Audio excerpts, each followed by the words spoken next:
I was born in Kazakhstan, raised in Germany, and currently I'm based in Italy. So I moved to Italy in 2015 for job, basically, for business. And I was supposed to stay a couple of years. I stayed 4 years. Then I went back to Germany, didn't like it, come back to Italy. Yeah, now I'm here based and not planning to move back to Germany. Maybe in a few years' time, I don't know. I will go still explore some other Southern European countries, Spain, Portugal. Are interesting destinations. So we'll see. The climate's much better, isn't it? Yeah. It's climate. It's the life, the quality of life. I enjoyed it more. The food, the people. It's everything a bit more like people are happier. It seems like people are happier.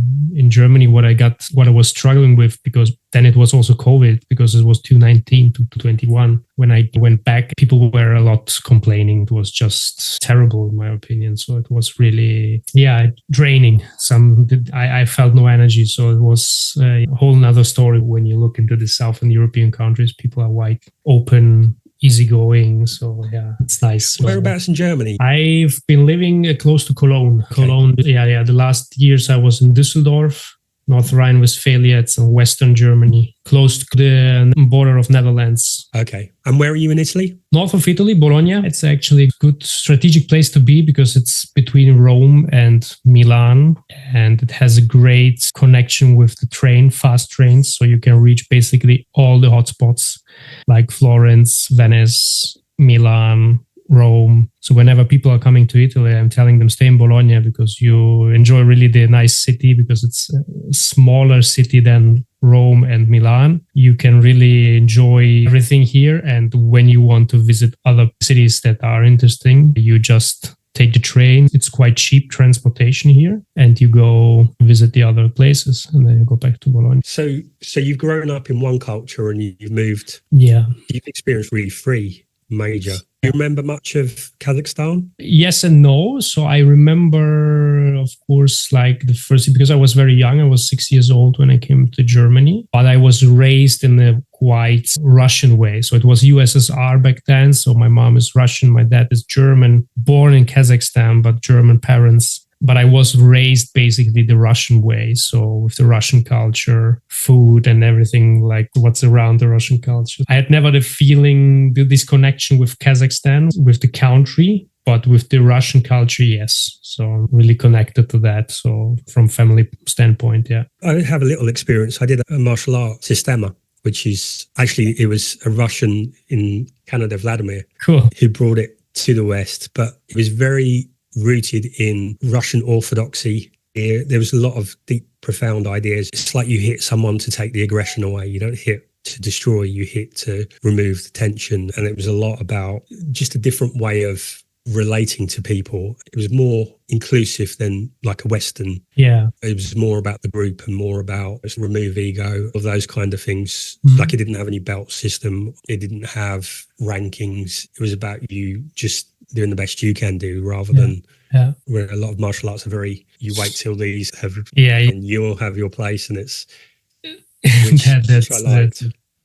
Yeah, you got it. I'm very passionate about martial arts myself. And this is something that definitely is coming from my Russian side, because in Russia, you are born into like combat sports a bit. So there are in schools, starting from my father, my uncle, you have like wrestling, and wrestling, sambo, and boxing are basically like the school sport subjects. And there I totally agree. And what is with your experience? So that the way they are living martial arts and all the combat sports around is more like creating a community, creating this sense of discipline, of work ethic, of dedication. So it's really, this is fascinating. So because Russia and the former Soviet Union, it has so many different influences from different cultures. They have a huge Muslim culture there and Islam culture, and they have a huge religious background. So it's really fascinating, the people I've connected with from this part of the world also after I grew up in business, and was always a lot of exchange about these topics, how you get raised with these values from the Russian culture. So what martial arts did you do? Now I'm still into boxing. I was doing Muay Thai for 17 years. Then I stopped. I was active, actually. I was fighting in 2013, 2014. Then I injured myself, broke my hand, nothing serious. But back then I was working and my employer was not very happy about that. So it was basically you choose. You go working still as a mechanic, so you have to work with your hands. So it was basically choose the sport or your job. Choose the job, still continue with the sports. And in COVID, I started with Brazilian Jiu-Jitsu. I started with Jiu-Jitsu grappling because, funny story, my neighbor in Düsseldorf back then, he came from Mexico and he was a jiu-jitsu instructor, a purple belt. And during COVID, he had a nice place, and in his flat, he had a room where he basically had all the mats and equipment to practice jiu-jitsu, and he was doing somehow like illegal private classes for jiu-jitsu students. And we catched up because we were talking a lot about UFC and we were watching fights together. And he was like, "Oh, come over, I'm going to show you some moves." And I really fell in love with how exhausting this sport is. I started to roll a bit with him, to wrestle, to do that kind of stuff. And yeah, ever since I'm practicing that as well. So I'm not trying to do 3 times per week combat sports, mixing it up. Nothing like too strict, no competition, but I really enjoyed the community and the mental and physical benefits, of course. Yeah. It teaches you a lot as well. I used to box just as a teen for a couple of years. You have to be so fit that I remember it's the only time I ran. If you weren't fit enough, it was like you were so tired in the end that you'd rather be punched than hold your arms up. So it's really tough to do that and any kind of job, just because it takes so much time. I only did a couple of sessions of Brazilian Jiu-Jitsu, but if I'd known younger, I would have spent much more time because I've got my girlfriend's 2 boys, they do Brazilian Jiu-Jitsu. So I think it's a lot of fun, but it's also the most useful. Yes, I think so. For self-defense, for mental strength, for physical strength, it's the best thing you can do, in my opinion. I wish also I would have discovered that way sooner because I see that I'm very stiff in the hips. So I'm really struggling. I'm doing a lot of mobility every day, stretching out, but I'm so stiff in the hips that you're really limited in certain aspects of doing that if you want to reach a certain level. If you just want to have fun and you have a good instructor, which I have, who like somehow goes down to your level, he creates this flow moment where he's like just above your skill set, and he's going probably 30% while I'm giving 100. But that's the way like they know how to balance that, and then it becomes really fun for me, and it's completely crazy. I'm doing that once per week maybe, because after a session I'm so exhausted, my arms are sore for 1 week, like for just grabbing them and holding the people. It's incredible. Yeah, I started to do it because the system that I went to is like 2.5 hours is the nearest class. So I thought I would do it, but just looked at my age. I looked at how long it was going to take to do it. I looked at how many injuries and things, and I just thought it's just fitness now. But one of the things that I really enjoyed most about Sistema was the first thing they do is most of what they teach is confronting fear. I've been in karate class. I never really liked Oriental martial arts because there always seemed to be a lot of ego in it. I was at karate and I'd gone because I wanted my daughters to have some kind of thing. And we used to go, I didn't really enjoy it. I remember there was a grading and there was this like 5th Dan black belt or something came down, and it was clearly a show, and it was like strictly judge or something. He sits in there, he's prancing about, and this one was like, "You're doing this wrong," and shouting at people, "No, do it like this," and it was like very much entertainment. He was criticizing and picking at everyone. I was like, you're just wanting to make a show of yourself. Yet everyone passed. I'm like, how can you like be ripping into people? First of all, whatever you do, there's going to be like 50 people go for a show grading or something. Some of them shouldn't pass because if they're passing, then what's the grading? Yeah. But you can't be ripping in and going, you're not doing this right. You should be doing this. You should be doing this. And then go, yeah, okay, you passed. It's like it devalued it for me. And the other thing I had was we very rarely did any actual. It was all choreographed and you very rarely did any actual sparring. And then I was sparring with this Bramba. And because he was used to what he was doing, whereas I was used to boxing, so I knew how to score points. And I was scoring points, and I could see him getting wound up. And then when he did get punched, he broke my rib. Oh my God. And it was just a frustration that it wasn't actually real. It was very choreographed, and you do this and then you do this. So when I went to Sistema, it was just like, okay, fight. And what they actually did was they did a lot of stuff like blindfolding you. So like I remember like we did Sistema camp and you do it blindfolded, walking through the woods. And so it was stuff like They would push you into trees you had to avoid quickly. So it was a lot of things. But the first thing they taught you was breathing to manage your fear. And it was things like you would lay down and be punched, and you would try to wind each other so that you would learn how to recover. So when you were winded, that you weren't, because normally I think if you were in a karate fight or something and you got winded, it was like, it's a shock and you don't know how to deal with it. Yeah. Whereas the first thing they did was to teach you how to deal with fear and all of those things so that you were able to cope. Yes. I think because it comes from, the story is it's a Spetsnaz thing. So they teach you, the idea is that you're able to fight even when you're injured, not that you have to train to be at your best. So what would you say are the lessons that all of your experiences with martial arts have taught you, and how does that inform and shape the work that you do? The biggest benefits that I always noticed, and especially now noticing after so many years doing martial arts and working out in general, I think that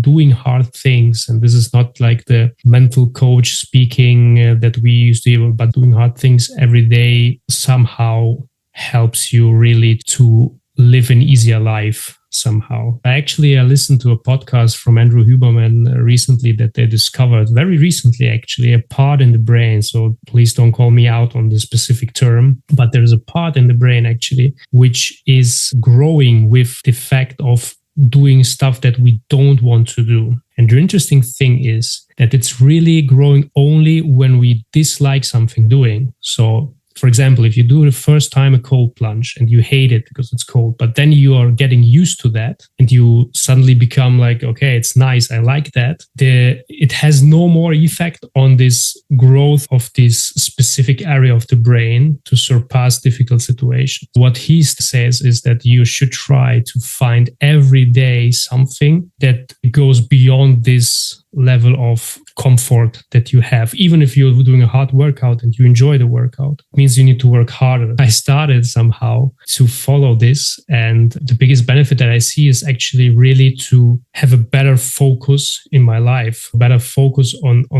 all aspects of life, business, private life, personal life, goals, whatever. So it gives you somehow more clarity in your mind. So when I work out, when I do hard things, independent of martial arts or just weightlifting or whatever, I really try to push myself hard, always harder than the day before. This translates actually in a very relaxed day, because I did something that I already didn't want to do throughout my entire life when I was doing martial arts, when I was doing that. And because you did it yourself, it's not nice to be punched in the face. And even if you're not having this fighting experience where there is a lot of fear also coming in. So what you said before, that people, when they start fighting, they have to deal with the fear. You have to deal with the fear also when you're going into the sparring session. You have to do also with the fear when you are working hard towards a certain thing. You need to get used to that. So the real benefits that I see is that I was able to get used to do harder things, used to complain less also, if you want. So really, this had a big impact on my life, to complain less and just push through it. Like in sports, when you see there is a 3 minutes timer, you are in a sparring session, you're completely dead and you're like, okay, I can't make it. And you see the clock ticking, you push through it and you say, okay, in 3 minutes, it's over. When you find the same situation in your life and you have to do something you don't want, you somehow remember this and say, okay, this is not forever. I'm just going to push through it and it will be over. Maybe it takes a week, maybe it takes 2 weeks, maybe 1 month, but it will be over one day. Yeah. So this is something that I really transferred from this daily workout and martial arts. Yeah. That's something that I noticed in Systema. I remember when we were doing something, that we were doing an exercise and it wasn't to be winded or anything. And I was sparring with someone or fighting, and he winded me. And it was like you're winded and everyone's around and you're like, okay, I've been trained for this. I have to get my breath back. And he punched me and he wasn't supposed to win me and it was unfair and he shouldn't have done this. And there's all this kind of whining in your head. And then it's, oh, look, he's looking at me and then you should be recovered quicker than this. And so there's all this kind of like public shame, and it's not feeling good enough and it's feeling sorry for yourself. And that's really what I learned from that. And the same thing where I started ending the shower with a cold shower, and you step in the shower and first is fuck you. And you can do it from a kind of hate of I'm going to be defiant. And eventually after a while, it's just like, okay, it just is. And you just accept it. Yeah. And learning that to get to that place of acceptance quicker. And I noticed it also as well. Both my daughters hated maths. And I tried teaching them maths, and they're like, no, I'm not doing it. I'm not doing it. I'm not doing it. And the amount of resistance, and then they'll go, okay, I do it. And then it's 5 minutes and it's done. So I noticed that myself and with other people. And when I hate the gym, it's like, I've got to get myself to go there. And it's all this kind of whining. It's the hardest part. Yeah. So I can definitely see that there's definitely a muscle. And once you've been through it a few times, you can go, okay, you just whine and just shut up and just do it. And I think, how do I say this? In a kind way, but I think for all of us, like we can recognize it in ourselves and we can go, okay, stop whining. But sometimes we see it in other people and we're like, okay, you just need to stop whining and just do the thing. But someone who maybe hasn't had that experience or that realization yet, we have to be able to get the same message by in a more, I don't know, can you give it in a softer way? Yeah, I agree on that. I'm getting a sense of your background, where you've come from. So now I'm interested in, so you've been talking a lot about the new age of leaders. Yes. Yeah. Leadership, new age leaders, or let's call it everything. What's future leader, all that stuff. Yeah. So this is your focus is like training the next generation of leaders. Yeah. So where did this come from? What has been your experiences and what led you to this? It started basically from my own experience. When I started working in corporate, it was actually a very funny story how I became a leader myself, or how I actually got the ambition to become a leader myself. I started working at a very young age, 15 years old,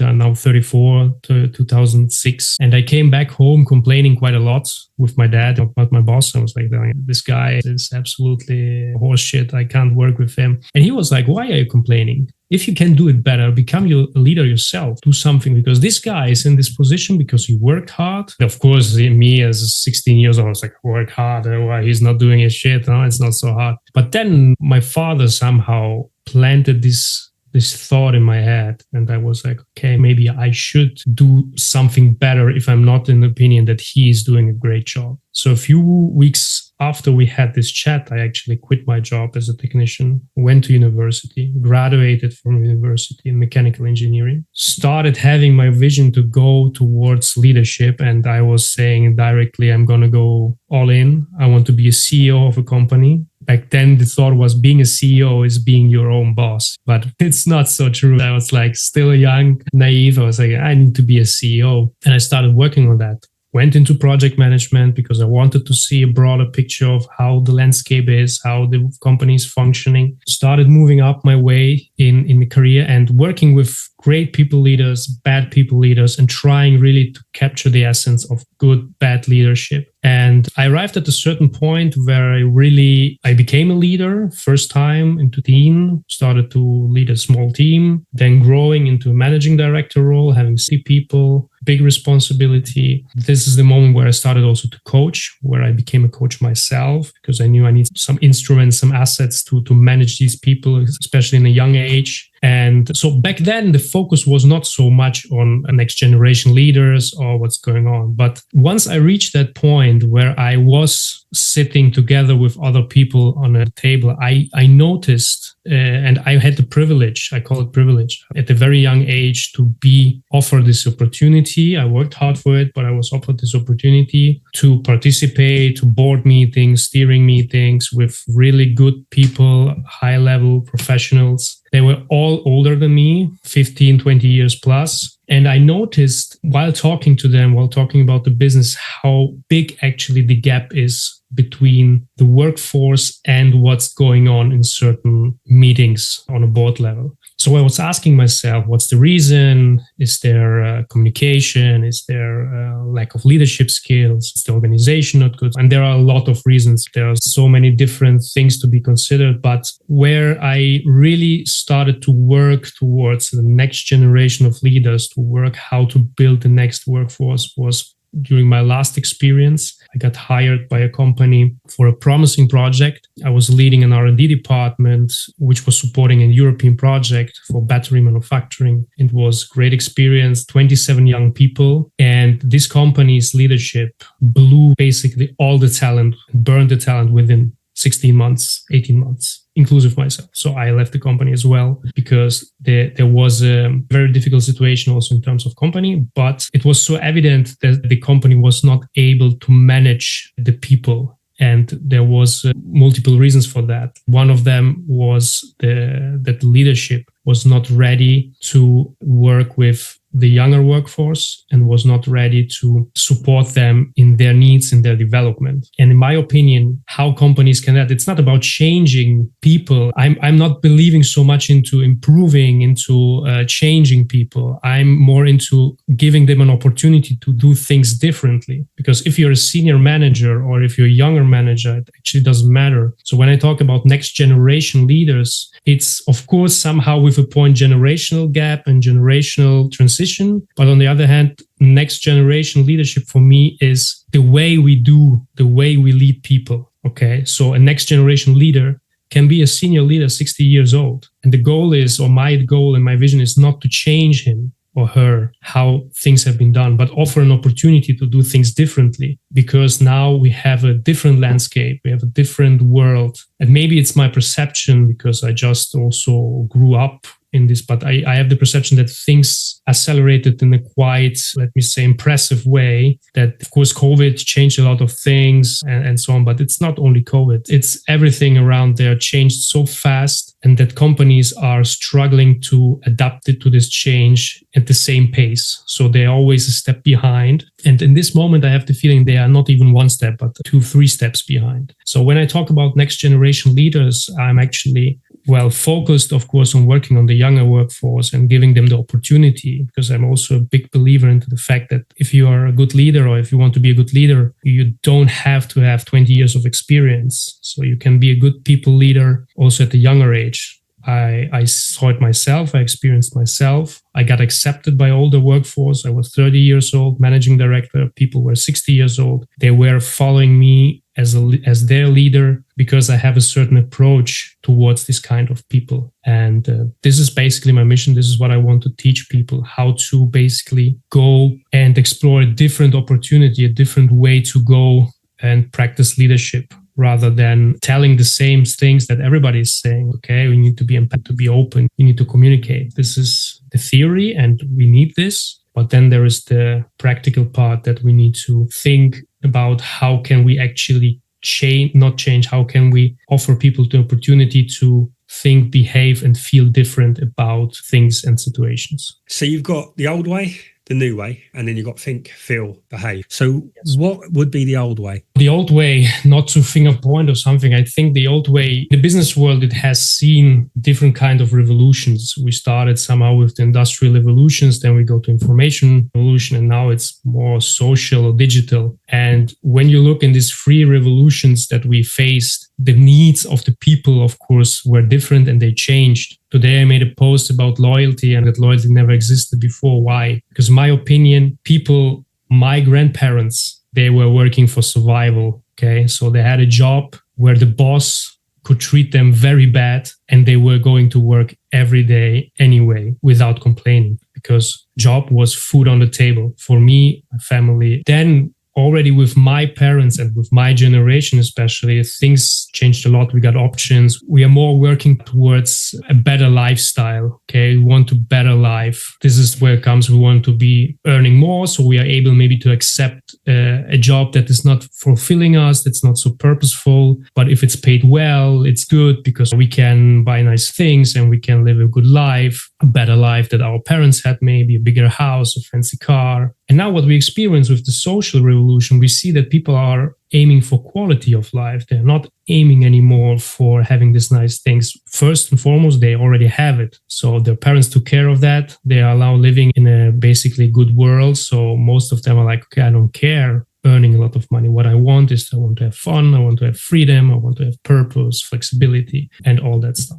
The old way, if you look at this 3 stages. So the old way, that is basically in between my grandparents and my parents, was a lot of command and control. And the boss is always right. You come to work, this is your task, do it, and not complain. And people were not complaining because they had this need. Yeah, the basic need was to earn and to not upset your boss, because it could mean that you lose your job and then you don't earn anymore. Okay. The new world. So this is what I talk about as well, but I talk about it in a very different way. My whole thing, my background is relationships. And I don't think we ever needed the relationships that we need now. Mm-hmm. I don't think the old way, when you look at the Industrial Revolution, it's about logistics, it's about factories, it's about concrete things that you can see. And when you say, you see the table over there, can you take something from the table and put it on the desk over there? Everyone understands that because we can see it. But when you talk about, I want you to improve the efficiency of this spreadsheet or something like that, it's something nebulous. Yeah. And so there's an entirely different layer and different level of communication that we need. So when we're working in someone's, I don't know, in finance or someone's in marketing and they're talking about something that's abstract, the other person doesn't fully understand it. So we need the communication to be able to get something that they don't understand, because it's not a job role that they, like, we all understand plumber, we all understand builder or something. So the communications needs are different, but also the amount that we need to work together and the amount, like if you're fed up and you're working in a factory, the factory still goes. It doesn't matter how happy you are. You can still press the button. You can have a supervisor who can watch it all. Whereas today, no one can watch you. And the ability, the difference in potential of what you can bring between you being happy and you being miserable is you're going to be so much more creative. You're going to be much more open. You're going to have, it only takes you to have an idea. Say if you're a technology company, someone has an idea for a new app, that could be $1 billion idea. And the difference between that idea to anything is how creative the person is, how free they feel able to communicate the idea, to share the idea, how supportive the environment is to take that idea and implement it. So there's so much more value. And I think that's the difference that you're talking about, in that back when I look at my parents, my dad worked for Kodak for 45 years. And the idea then was you would find a job and you'd stay in that job and you'd find a job that you could stay for life. Yeah, retiring, yes. Yeah, it was even my age that it's like, people go, people changing their jobs all the time. And now, we are so rich that no one needs to work. In the Western world, there's enough of a security blanket that you're going to be okay. You're going to survive. You're still going to have an iPhone. You can probably still play on an Xbox. You can watch TV. Nothing bad's going to happen. And companies, yes, that's what companies, they need. And especially today. So this might be something that you can help me with. So people of my generation, so I'm 52 soon. And for me, I talk to my daughters and they've got completely different view of the world. And for someone like us, we're now having to adapt to trends, and it's everything that we were built to grow up with. These are the solid foundations. And so you hear a lot of people, and everyone's talking about Gen Z and millennials, and they're entitled and all of this stuff. So I'm interested to understand your views. So when someone complains to you, say, Gen Z doesn't want to work today, and what do they want? They want everything and they want it now. So what's your understanding and your insight to that? First, I would like to leave a small comment on the communication, because I really like and follow your content very actively due to that, because the communication, I think it's one of the people skills that will ensure that you're doing fine in life today. Because there's one thing, and I see communication from two standpoints. So you have clearly like the verbal, non-verbal communication. This is one thing, but what is more important is, especially in the context of leadership, and now I will make the bridge to your question, is whenever you are in a room, and no matter to which generation you belong yourself, nowadays you will have a multi-generational audience. So you come into a meeting and you will have senior leadership, you will have young people just hired, so Gen Z, boomers. You will have everybody around the table. And the real key and the real skill, the secret skill in communication, is to communicate in a way that you get everybody on board, right? So you have to be really good in delivering a message that is understood on all the different layers of different generations. So this is something that I really proactively studying. So how can this be done to ensure that you are perceived on all different levels of generations the same way. Just wanted to add this to your communication topic. When people come on, and I hear that often actually, especially from the older generation, when we speak about the young people and they don't want to work. And I've been actually Friday and Monday, yesterday morning, I was delivering training to technical college, 20 years old guys. So I was not delivering training. I was there as a guest for testimonials, speaking about my experience and so on. And I was so surprised about how great these people are, because there was a session where I had the opportunity to speak, and then there was a smart questions. So they had the opportunity to ask questions. They typed it in digital, and then there was like a quick question round. And the questions they made me understand how well prepared they are actually. So they really understand what they want, and they really see that there is a shift. But I think somehow they feel still misunderstood from other generations, because when we speak about they are lazy, they don't want to work, they don't have clear ideas, it's because we are not listening. It's a clear stereotype that we are having, say, okay, they are 20 years old and they continue studying because they don't want to work. I started working with 16. They are still studying their master with 36. And there is, okay, all this stuff. But when you are actually speaking to this generation and you try to understand them, rather than making assumptions about what they're doing or what they're not doing, you really fast understand what they really need. And if a company leader, a person, a parent tries really to understand what is their need and supports,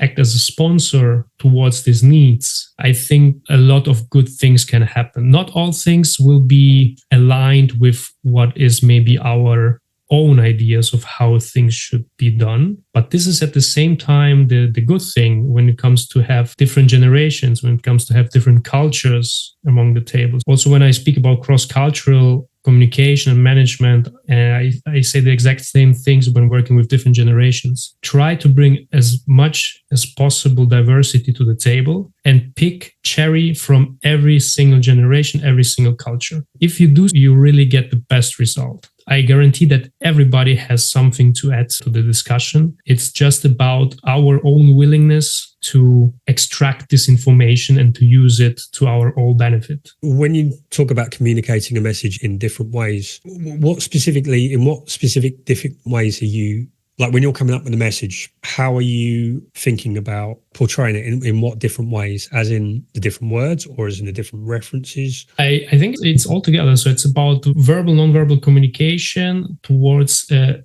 diversified audience. So it's a blend of things that we need to consider, in my opinion. The easy thing is when I speak to Gen Z audience or to senior management audience, you and I, we adapt the way we talk, we speak, we are showing, a different posture maybe. When I speak to the young people, I speak like they speak. I'm really like easygoing with them. And this is where I create also the great connection to them, great relationships. So I'm somehow showing them that I'm not superior than them. On the other hand, when I speak with senior executives, I show respect for their seniority, for their experience, for how far they came. So I adapt that. Now you're coming together and you bring both together.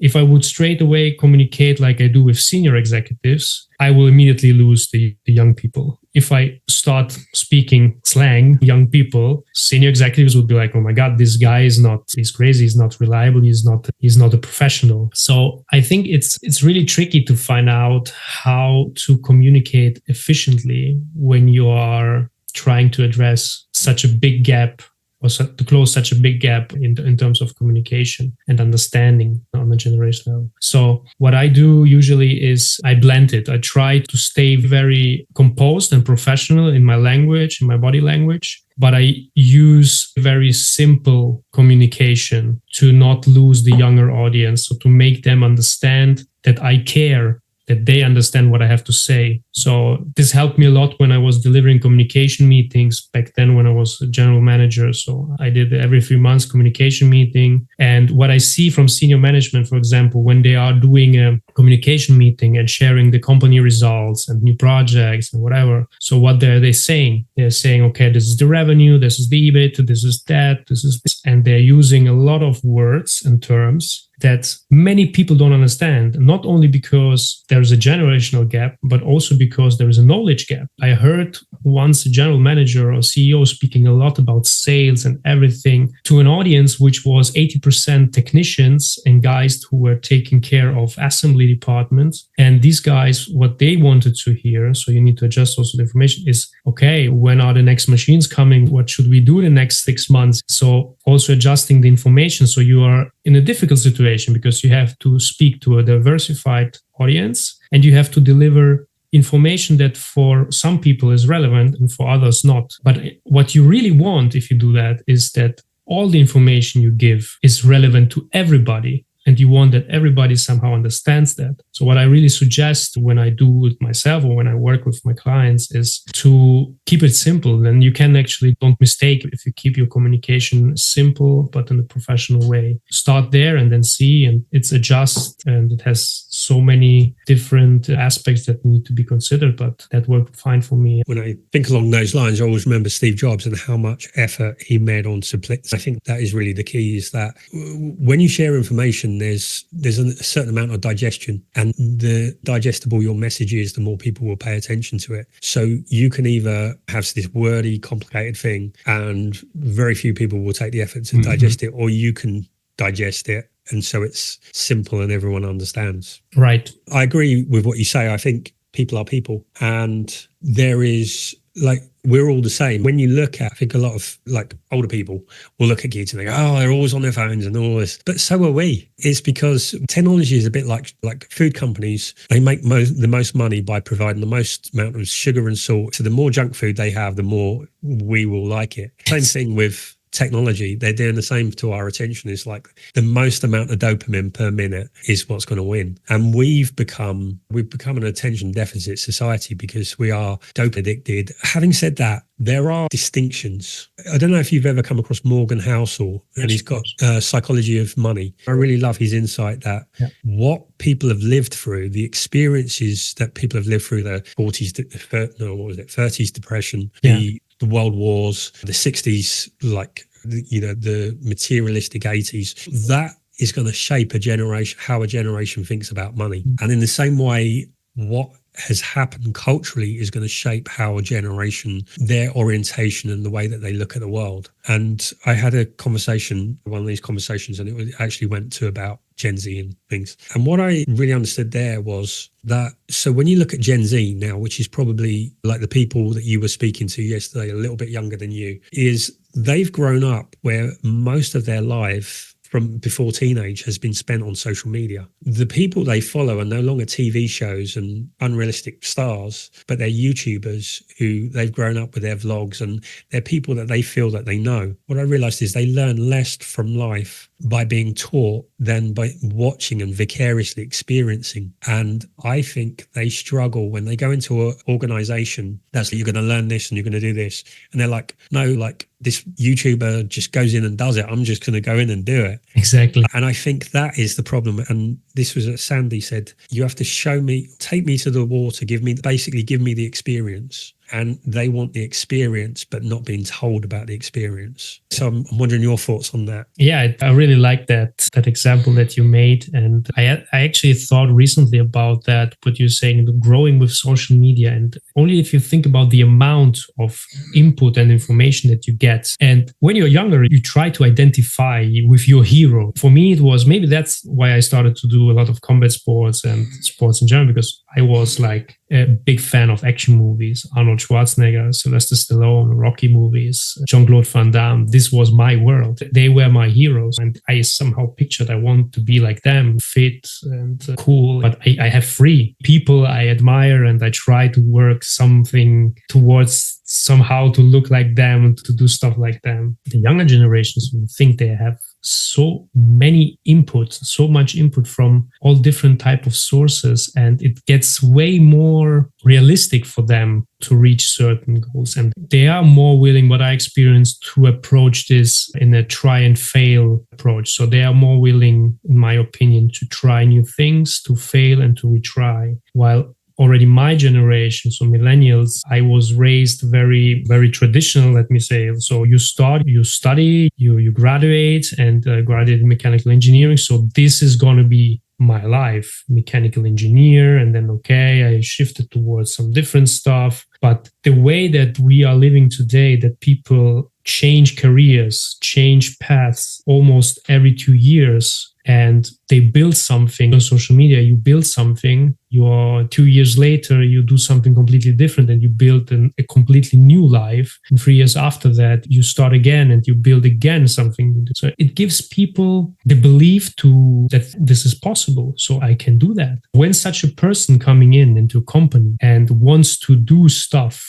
I want to do stuff, I want to experience that, I want to make a difference. We are from the other generation, we think, no, you should do the things slowly, learn, because this is the path. Because in our head, we are like, we don't want something bad for them. We want to help them, because in our head, we want to help them to create a path, professional career, long-term career, so that in 10, 15 years, they're going to be successful in what they are doing now. But they are not looking 10, 15 years. They are looking today. They're looking maybe in 5 years. They are having maybe an idea of what they're going to do. But they're more on this level, I'm going to try this. And if I'm not liking this, I'm going to change and do something else. But to understand if they like or not, they need to have the opportunity to try. And if we don't give them the opportunity to try, their immediate reaction will be, okay, for me, not trying is I'm going to do a thing that I can try. So I will not stay here for not trying to do it myself. I will just go for the next thing and the next thing. That's where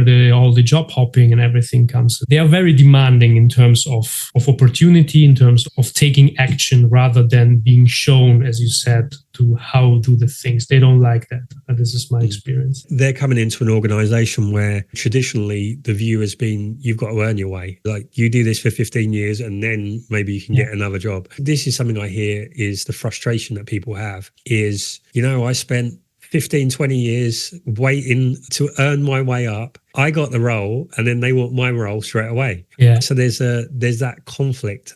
That's the generational conflict between I earned it, you want it without earning it. They're saying like, I want the experience now. And if you're not giving it to me, I'm going to go somewhere else. So how do we reconcile those two perspectives and those two desires and worldviews? This is a very good question, Rob. My idea is really to help both parties somehow understanding each other. So here is what your expertise also comes in, communication. How do I want to do that? I mentioned it before. I really want to show both sides, rather telling one side you have to comply with their needs, or telling Gen Z you have to omit and you have to go for the way that they are saying because they don't need. I think both parties, or when we look like the big generation gap, both parties are somehow able and willing to compromise, but not to compromise on certain things. So what we need to find really is the balance to bring these two together, to communicate and to sell more the opportunity than what they should change. Again, it's about the approach, not lecturing people of what they should change, what they should do better, because it's also a psychology thing. If you tell people to do better, they first have to admit that they suck. And nobody likes that. So rather than saying that, you go and you explain to people, look, guys, there is an opportunity to do things differently. And what is the most important thing? There is a win. It's not a compromise. So I don't like compromise, because compromise means I lose something. Generally, it means I lose something. I want to focus not on compromise. I want to focus on opportunity. Both sides get to win something. So it's up to us if you want to win that. I strongly believe in the fact that we should offer younger generations opportunity to try and to fail, because they will grow with that. And on the other hand, I understand my generation is also closer to the mindset of the senior executives, that certain things take time. And this is such an amazing opportunity. If you pair those people, the really senior executives who have the experience, who failed already, because this is actually what I try to tell people. What is the beauty of a mentor, of somebody who has the experience? You want to go try and fail. That's fine. This is how you should learn, and this will lead you to success. But how can you be faster? How can you grow faster and better? There is one shortcut. Maybe the only shortcut in the career that exists is you go with a mentor, with somebody who helps you, because this person already failed for you. Okay. So it will be helpful to you, and it will be helpful to the mentor, because this is the classic sponsorship which kicks in. So when you are able to pair senior executives with younger people, and they somehow create a great base of collaboration, where this is, I think Gen Z will work like crazy, and senior executives will be very happy with the results. And this is the win, I think. I think in relationships, people think it's about compromise, but it isn't necessarily compromise. It can be compromise, like whether you have an Indian or whether you have a Chinese, which is insignificant. But if you compromise, what you have is I want this. And then one goes, yeah, okay, I'll have this and I'll have this. And neither of them want what they want. I think that's what we've got with the different generations. We've got one view here, one view here. And whenever we have that, what we need to do is find the seed of what's in here and the seed of what's in here, and we have to find the solution, which is the higher level of thinking. It's like goes back to Einstein, that every problem is solved at a higher level of thinking. When I look from that perspective, I can see how Gen Z are going to change the organizational structure, because in order to accommodate them, I think people like yourself are going to spread the word that we have to give them experience. What you then run into is someone's 10 years into waiting for their chance to go there, and then someone's like, how come they just walk in and they get that, and other people are going to want that. So I see there being a big organizational restructuring of that. I think we will have this for the next decade. So this is a long-term process. I think when we start moving towards millennials into the senior leadership and senior executives position, so millennials will make the entrance for Gen Z easier and make the transition, accommodate their needs way better in the organization. I guess we will be back to the start, because then another generation is following. I think they call it Generation Alpha. So who the God knows what they want from us and from the business. I guess this is a never-ending loop, but I really like how you rephrase that, of having two point of views and high level of thinking, of seeing to creating a new solution, a new opportunity, rather than trying to figure out which is the best or what are the pieces of the best. Just create one that both are committed to. I definitely think it's going to be an interesting time, and I think you've chosen is a really interesting field. Also, your personality, seeing your background, I can see like the Russian philosophy, because all of that and the martial arts is like, my experience of Russians is they're very direct. They're strong. Like, they've coped with freezing cold weather. They've coped with hardship of when you go back to the old Soviet times where food was scarce. They've coped with adversity. My understanding of the Russian culture is it's no whining, no bullshit, just do it. Very much. Yeah, I think your experience in martial arts has given you steel. It's made you understand how to deal with life without whining and without complaining. So I was really interested to uncover that, because I think then pairing that with the Gen Z, where everyone says, oh, it's entitled and they're soft and they're all of this, I think that makes you the perfect person to work with them, because that's what everyone seems that they need. And when you tally that with the understanding of where they're coming from and why they want what they want, I think you're really well set up to make a difference. It's one of the biggest, it's probably, I think, communication, which you're also dealing with. Communication, relationships, obviously, I think the emotional intelligence and the generational differences, I think, are really the key things going forward that organizations are going to have to deal with. That's going to be really exciting times to see how it all unfolds. Yeah, I agree, Rob. The time is very exciting, and I'm somehow grateful of how technology is evolving and very fast. I was had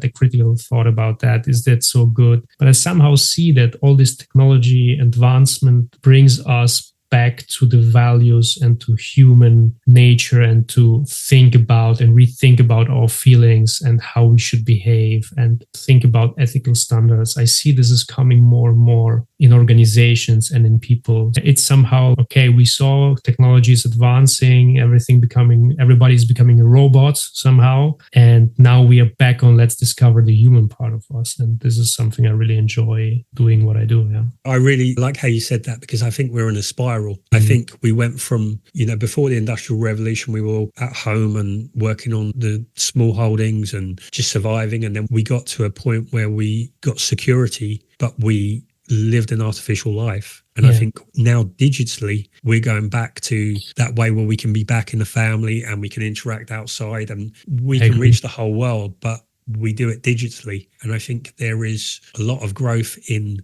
becoming a digital citizen. I think we've already become a citizen, but now it's a digital citizen. Within that, it becomes critically important how we, like our emotional intelligence. But yeah, so it's been fascinating. So thank you for taking the time to Thanks, chat. Rob. Really enjoyed to talk to you. It's given me some new ideas. I am really interested in what happens with this new generation. It's cool. I really appreciate your podcast. I listened very careful to the episode with Matthew Ward.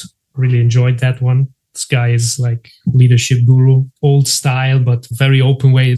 We need more of that. He's a senior leader, a lot of experience, following a bit in his engaging a bit with him. So this was a great episode. Then you recently spoke with my good friend Said, also amazing guy. Yeah, doing a great job. Really enjoying also listening to your conversations. Thank you. I've loved my conversations. There's so many interesting people and they're all doing slightly different and have slightly different perspectives. Thanks, Rob. No, I appreciate it. Have a great week and I'll catch up with you Likewise. soon. Thanks, Rob. Bye. Take care. Bye-bye.